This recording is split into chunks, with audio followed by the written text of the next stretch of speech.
Hey guys, I had so much fun doing the video tour of my office that I decided to do another video to go with my next blog post. So to start your own practice, you don't need an MBA, you don't need any business experience, and you definitely do not need a highly paid consultant telling you how to spend your money. All you need is some common sense. So I want to tell you about how I ended up starting my practice to show you how straightforward it really is.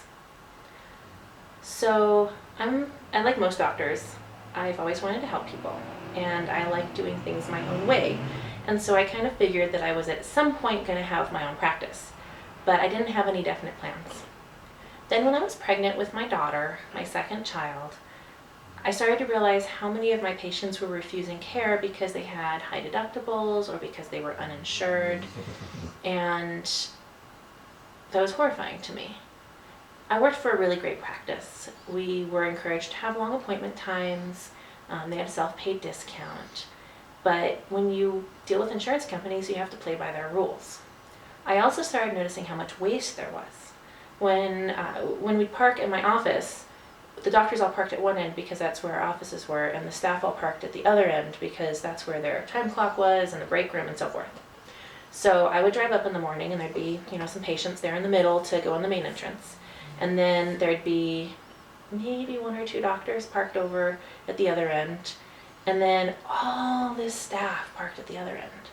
And I started to realize that all that money my patients were paying or couldn't afford to pay, and all that time that I was spending to earn money was spent paying for staff and paying for computers for the staff and paying for space for the staff. And then when I was on maternity leave, I realized I didn't want to go back. I didn't want to leave my children, especially to go deal with the devil insurance companies. So there I was, sitting in a chair, holding my infant daughter, holding my little toddler son, and sobbing and saying, I can't leave my precious children to go cheat people of their money.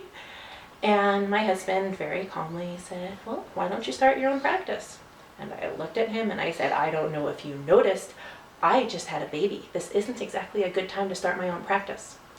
So he kept at me and eventually convinced me to go ahead and look into it. And what that actually sounded like was something like, well, fine then, I will look into it. But it turns out that it's actually really straightforward to start your own practice.